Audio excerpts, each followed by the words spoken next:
जिस तरह से पेशेवर तरीके से बीजेपी काम करती आ रही है, अनथक रूप से प्रधानमंत्री नरेंद्र मोदी अपनी रणनीति बनाते हैं और उस पर अमल करते हैं।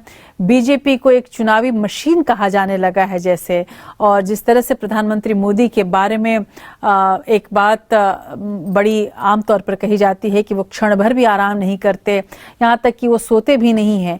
अब एक चुनाव खत्म होते ही दूसरे चुनाव में जिस तरह से वो खुद को और पार्टी को झोंक देते हैं, इससे ऐसा तो लगता है कि वो हमेशा चुनावी मोड में रहते हैं।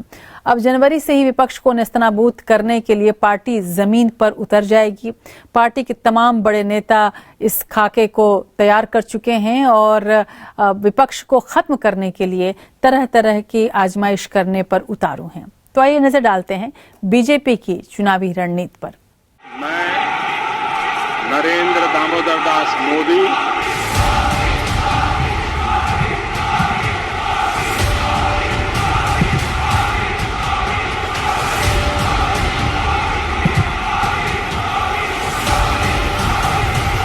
प्रधानमंत्री आदरणीय अब की बार 300 पार। बीजेपी का मिशन 2024। मोदी संभालेंगे रण की कमान।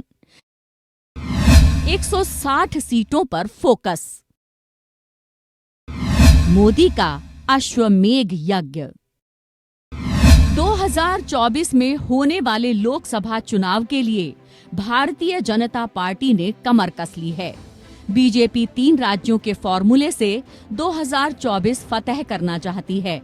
इसके लिए उसने एक खास प्लान तैयार किया है। बीजेपी लोकसभा चुनाव में हारी या कमजोर 160 सीटों पर जनवरी में उम्मीदवारों की घोषणा कर सकती है। इन सीटों पर बीजेपी को मजबूत करने के लिए पिछले 2 साल से काम चल रहा है। मध्य प्रदेश, राजस्थान और छत्तीसगढ़ में भी बीजेपी ने चुनावों की घोषणा से पहले ही कमजोर सीटों पर उम्मीदवार घोषित कर दिए थे। इनमें से कई सीटों पर बीजेपी को जीत मिली है।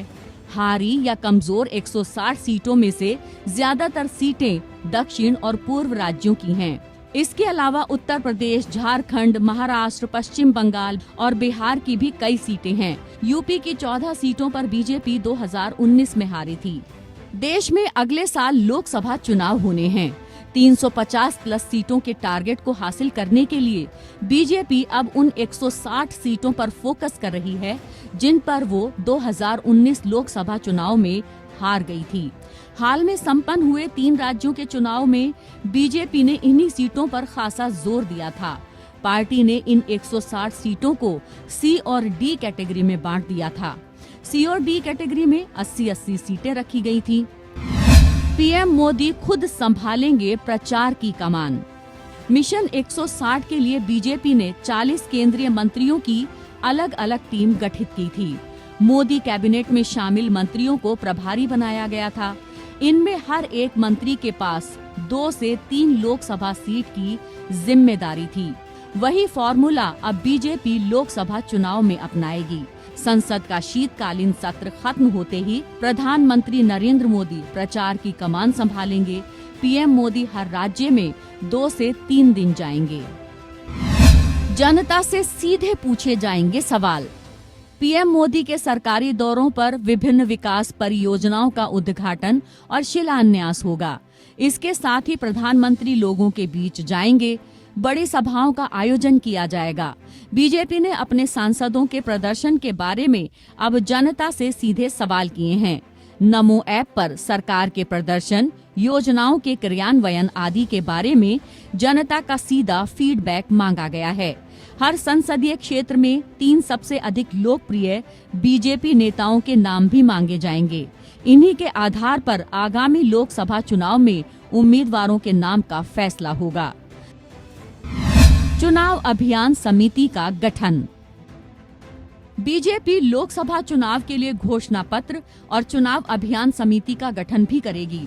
घोषणा पत्र के लिए देश भर से लोगों से सुझाव मांगे जाएंगे। केंद्रीय मंत्रियों से घोषणा पत्र के लिए उनके मंत्रालयों से संबंधित सुझाव पहले ही मांगे जा चुके हैं। इस तरह बीजेपी ने पिछले कुछ चुनाव में हारी हुई सियासी बाजी को 2024 में जीतने की मुहिम को अमली जामा पहनाना शुरू कर दिया है। Bureau report, APN।